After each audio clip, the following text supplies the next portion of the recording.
Hi friends, எல்லாருக்கும் வணக்கம். இன்னைக்கு 4வது ப்ரோமோ வந்துருச்சு. இந்த 4வது ப்ரோமோல பாத்தீங்கன்னா விஜய் சேதுபதி பிரஜனை மிரட்டுறாரா இல்ல பிரஜன் விஜய் சேதுபதி மிரட்டுறான்னு புரியல. இந்த ப்ரோமோ கடைசியில துண்ட காணா துணியை காணான்ட்டு ஓடுற மாதிரி காட்டியிருக்காங்க விஜய் சேதுபதிய. கிட்டத்தட்ட 2 பேரும் பேச்சால அடிச்சுக்கிற மாதிரி தான் காட்டுறாங்க அந்த ப்ரோமோ. பேச்ச நான் என்னத்துக்குடா கேட்கணும், ஓஷ்னா நீ என்ன வேணாலும் பேசுவியாடா அப்படின்ற மாதிரி தான் பேசுறாரு பிரஜன். ஏய் சேது, நான் பேப்பர் ரவுடிடா, அப்படிதான்டா பேசுவேன். அப்படிங்களா பேப்பர் ரவுடி, அதனால தான்டா நான் பேப்பரோட வந்திருக்கேன் அப்படின்ற மாதிரி விஜய் சேதுபதி கையில ஒரு பேப்பரையும் எடுத்துன்னு வந்திருக்காரு. சின்ன சின்ன நோட்ஸ் யார் யார் என்னெல்லாம் பேசினாங்களோ அந்த நோட்ஸை வந்து குறிச்சின்னு வந்து பேசியிருக்காரு. பிரஜன் அவர்களே, ஒரு ஹோஸ்ட்டுக்கு மரியாதையே கொடுக்க மாட்டீங்க. ஏன்னு பாத்தீங்கன்னா அவங்க உங்க ஃப்ரெண்டு. ஆனா இந்த ஷோவுக்குன்னு ஒரு மரியாதை இருக்கு, அந்த மரியாதையாவது கொடுக்கலாம்ல. அந்த ஆள் உன் ஃப்ரெண்டை தவிர்த்து ஹோஸ்டா வேற இருக்கிறாரு, அந்த ஹோஸ்ட்டுக்கு உண்டான மரியாதையாவது கொடுக்கலாம்ல. நீங்க ஃப்ரெண்டு தப்பு பண்ணிட்டா அடிச்சுக்குவாங்களே, அந்த மாதிரி ஸ்டேஜில் நின்று அடிச்சுக்கிறீங்களே. இத்தனை பேர் உங்களை பார்க்குறாங்கன்றது உங்களுக்கு கொஞ்சம் கூட ஞாபகத்துக்கு வரலையா? இதுக்கப்புறம் பிரஜனை வச்சுக்கணுமா வேணாமான்னு விஜய் சேதுபதி யோசிக்கணும். இதுக்கப்புறம் பிரஜனை வச்சுக்கிட்டு அவர் பேசினார்னா இவருக்கு மரியாதை குறைஞ்சி இவருக்கு தான் அசிங்கம் அப்படின்ற மாதிரி தோணுது. இந்த சீசனை பொறுத்த வரைக்கும் பிக் பாஸையும் யாரும் மதிக்கிறது இல்லை, விஜய் சேதுபதியும் யாரும் மதிக்கிறது இல்லை. ஷோ பார்த்தீங்கன்னா எதோ நோக்கி போகுதுன்னே கண்டுபிடிக்க முடியல. ஆக்சுவலாக அந்த 4வது ப்ரோமோல விஜய் சேதுபதி என்ன கேட்குறான்னு பார்த்தீங்கன்னா, வீட்டுக்குள்ள சேதுபதி அவர்கள் பிரஜனுக்கு ஆப்போசிட்ல தரமான கேள்வியை கேட்கிறப்பல சேதுபதி பிரஜனுக்கு ஆப்போசிட்ல கேள்வி கேட்கும்போது பிரஜன் ரொம்ப திமுறா, என்கிட்ட மட்டும் தான் கேட்பியா, மற்ற யாருக்கிட்டையும் நீ கொஸ்டின் எல்லாம் கேட்க மாட்டியா, வீட்டுல யாரும் மற்றவங்க யாரும் தப்பே பண்ணலையா அப்படின்ற மாதிரி திமுறா பெந்து பேசுறா போல பிரஜன் ஒரு மாதிரி ஆட்டிடியூட் எல்லாம் மாத்தி திமுறா நின்னுகிட்டு, நான் இப்படிதான் பேசுவேன், நான் இப்படிதான் இருப்பேன், அதெல்லாம் நீங்க கேட்க கூடாது, அதெல்லாம் என்ன நீங்க கேட்கறீங்க, சண்டைக்கு போட்டா குத்தமா, நீங்க தானே சண்டை போட சொன்னீங்க, அதைத்தான் நான் பண்ணேன் அப்படின்னு ரொம்ப திமுறா பேசுறா போல பிரஜன். அதனாலதான் என்னமோ தெரியல விஜய் சேதுபதி கடுப்பாகி சேரெல்லாம் தூக்கி போட்டு சட்டையெல்லாம் கட்டிட்டு, பிரஜன் கொஞ்சம் நாகரீகமா நடந்துக்குங்க, நீ சண்டை போட வேணான்னு சொல்ல, நீ சண்டை போடுப்பா, ஆனா அந்த சண்டையில கொஞ்சம் நாகரீகம் இருக்கணும்ல அப்படின்னு விஜய் சேதுபதி செம கடுப்பாகி கோட்டை கட்டெல்லாம் கட்டி தூக்கி வீசிட்டு ஒரு இடைவேளைக்கு பிறகு சந்திக்கிறேன் அப்படின்னு போயிட்டாரு. சரியான சம்பவமா இருக்கு, வாங்க என்னன்னு ஒன்னொன்னா பார்க்கலாம். விஜய் சேதுபதி பிரஜனை பார்த்து என்ன கேட்கிறாருன்னா, அதாவது நான் வந்து கிழிச்சிருவேன், எங்க கதவை திறந்து விட சொல்றேன், சேதுகிட்ட சொல்றேன், இதெல்லாம் சொல்றீங்களே, இதெல்லாம் சொல்றதுக்கு உங்களுக்கு யார் சார் ரைட்ஸ் கொடுத்தது அப்படின்னு கேட்கிறாரு விஜய் சேதுபதி. அதுக்கு பிரஜன் திமுறான பதிலா, சார் சண்டை போடவும் சொல்றீங்க, சண்டை போட்டாலும் இப்படி பண்ண வேணான்னு சொல்றீங்க, அதான் சார் பண்றது அப்படின்னு கேட்கிறாரு பிரஜன். இப்படி பிரஜன் கேட்கக்குள்ளேயே விஜய் சேதுபதி பயங்கர பில்டப் காட்டுறாரு. ஒரு சேர் எடுத்து வந்து போடுறாரு, கோட்டை கைட்டுறாரு, நீ பேசுப்பா நான் கவனிக்கிறேன் அப்படின்ற மாதிரி சேர்ல உட்காந்து பாக்குறாரு. இப்படி விஜய் சேதுபதி உட்காரும் போது பிரஜன் அவர்கள் விஜய் சேதுபதியை பார்த்து முறைக்கிறாரு. ஆதிரை ஓகேன்னு திமுறா சொல்லியிருப்பாங்க, அதுவே தாங்க முடியாது விஜய் சேதுபதி அவங்கள பிடிச்சி வெறுத்து எடுத்துருப்பாரு. ஆனா இங்க பிரஜன் பாத்தீங்கன்னா ஃப்ரெண்டுன்ற நட்பை கையாண்டுக்குன்னு நீ என்னடா என்ன கேட்கறது அப்படின்ற மாதிரி விஜய் சேதுபதி பார்த்தே முறைச்சின்னு இருப்பாரு. கடைசியில விஜய் சேதுபதி தான் பம்பிக்கிட்டு அடங்கி போற மாதிரி காட்டியிருப்பாங்க. உங்களை சண்டை போட வேணாம்னு சொல்லல, அந்த சண்டையில கொஞ்சம் நாகரிகமாவது இருக்கணும்ல அப்படின்னு சொல்லிட்டு அந்த சேரை தூக்கி போட்டுட்டு கோட்டை எடுத்து போட்டுக்கின்னு கிளம்பி போற மாதிரி காட்டியிருப்பாங்க. என்ன நடக்குதுன்னே புரியல. பிரஜன் தன் எழுத்தாமல நிக்கிறது ஒரு ஹோஸ்டா பாக்குறாரா இல்ல ஃப்ரெண்டா பாக்குறானே புரியல. அவருடைய ஆட்டிடியூட பார்க்கணுமே. இந்த ஆட்டிடியூட் தான் எனக்கு தெரிஞ்சு பிரஜனோட மைனஸ் பாயிண்ட் நான் நினைக்கிறேன். சின்ன வயசுல சீரியல்ல நல்லா ஃபேமஸ் ஆகி ஏன் இன்னும் சினி உலகத்துக்கு வந்து பெரிய லெவல்ல ஆவலன்னு பார்த்தோம்னா இப்ப பண்றாரு ஒரு ஆட்டிடியூட், அதுதான் அவருடைய மைனஸ் பாயிண்டா தெரியுது. இதனால பல நண்பர்கள் அவர் இழந்திருப்பாருன்னு எனக்கு இப்ப தோணுது. அவர் இழந்த அந்த நண்பர் வரிசையில இப்ப சேதுவும் வந்து இன்க்ளூட் ஆயிடுவாருன்னு நான் நினைக்கிறேன். எப்பயுமே ஒரு விஷயத்த எல்லாருமே சொல்லுவாங்க, ஒருத்தவங்க அவங்களோட விஷயத்துல வளராம ஏன் இருக்காங்கன்னா அவங்க சைட்ல இருந்து ஏதோ ஒரு மிஸ்டேக் இருக்குன்னு அர்த்தம். அந்த மிஸ்டேக் என்னன்னு இப்ப பிரஜன் கிட்ட எல்லாருமே நீங்க பார்த்திருப்பீங்க.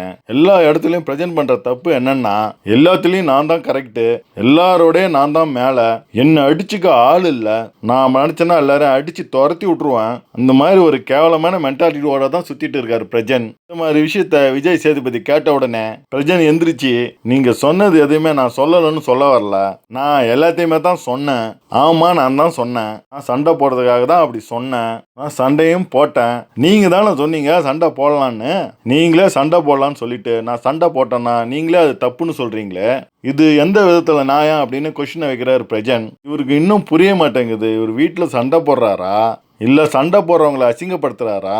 இவர் எதுக்காக சண்டை போடுறாருன்ட்டு இவருக்கே இன்னும் புரிய மாட்டேங்குது. இவர் சண்டை போடுறாரு, ஆனா ரொம்ப எக்ஸ்ட்ரீம் லெவல்ல போறாரு. ஒருத்தர்கிட்ட சண்டை போடணும்னா பாயிண்ட்ஸோட சண்டை போடணும். அதை விட்டுட்டு நேரா போயிட்டு எடுத்த உடனேவே உன்னை அடிச்சிடுவேன், உன்னை கிழிச்சிடுவேன், உன்னை மிதிச்சிடுவேன்னு பேசினா இது பாத்தீங்கன்னா பேப்பர் ரவுடிசம். நீ பாத்தீங்கன்னா பாயிண்ட் பேசுறதுக்காக சண்டைக்கு போகல, ரவுடிசம் பண்றதுக்காக போயிருக்க. நீ யாரு, என்னுடைய பேக்ரவுண்ட் என்னன்றத காட்டுறதுக்காக நீ பேசுற. நேத்து பாத்தீங்கன்னா வேணா பயந்து போய் கேமரால போய் பிக் பாஸ் கிட்ட அவர் ஒரு மாதிரி ரவுடிசம் பண்ணிட்டு இருக்காரு. என்ன பிக் பாஸ், வீட்டுக்குள்ள ரவுடியெல்லாம் அனுப்பி வச்சிருக்கீங்க, உன்னை மிதிச்சிடுவேன், உன்னை கிழிச்சிடுவேன், இப்படி எல்லாம் பேசுறாருன்னு வேணா வந்து பிக் பாஸ் கிட்ட கேமரால ரெஜிஸ்டர் பண்ணிட்டு இருந்தாங்க. இவர் ஆக்சுவலா பாத்தீங்கன்னா இதுக்கு முன்னாடி வந்த சீசன்ல சில பேர் வந்து இப்படிதான் பேசியிருப்பாங்க. அவங்களுக்கான ஆட்டிடியூட்லாம் பாத்தீங்கன்னா ஒரு மாதிரி ரக்கடா இருந்துச்சு. வீட்டுக்குள்ள எல்லாருக்கிட்டையும் ரக்கடா பேசுவாங்க. அவங்களாம் டைட்டில் வின்னர் அடிச்சாங்களே, அதே போல நாமளும் வந்து இதெல்லாம் சேர்த்து வச்சு ஒரு மாதிரி நம்ம ஆட்டிடியூட கலந்து விளையாடிட்டு இருக்காரு போல. அவங்களாம் சண்டை போட்டாலும் பாயிண்ட்ஸோட பேசுவாங்க. இந்த மாதிரி டாமினேட் பண்ணி மற்றவங்கள மனசை கஷ்டப்படுத்தி அடிச்சிருவேன், பிச்சிடுவேன், கிழிச்சிருவேன், இப்படியெல்லாம் அவங்க பேச மாட்டாங்க. ஸோ அந்த வகையில் இவருக்கான தப்பை ஏற்றுக்காம அங்க விஜய் சேதுபதி கிட்ட என்ன பேசியிருக்காருன்னா, ஏன்பா என்ன மட்டும் கேட்டுன்னு இருக்கா, வீட்டில் இருக்கிற மற்ற போட்டியாரெல்லாம் நீங்க கேட்க மாட்டீங்களா, அவங்களும் எதுவுமேவா பேசல அப்படின்ற மாதிரி விஜய் சேதுபதிக்கு எதிராகவே இவர் பேசியிருக்காரு. அதனாலதான் விஜய் சேதுபதி டென்ஷன் ஆகி சேரெல்லாம் வந்து எடுத்து போட்டு இவன் இன்னும் பேசிட்டே இருப்பான் அப்படின்னு நல்லா பிரஜனை புரிஞ்சு வச்சுக்கின்னு சேரை எடுத்து போட்டு நீ பேசுடா அப்பா அப்படின்ற மாதிரி சேர்ல உட்காந்து பிரஜன் பேசுறத கேட்டுன்னு இருப்பாரு.